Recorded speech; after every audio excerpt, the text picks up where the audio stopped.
Yan o, Grand Starex CBX. Nakikita nyo tong tubo na to. Yan. So nagtatagas kasi dyan.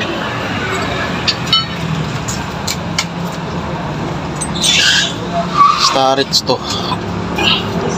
Yan. Hanggang doon kasi yung tubo na to doon. So sa doon ng makina.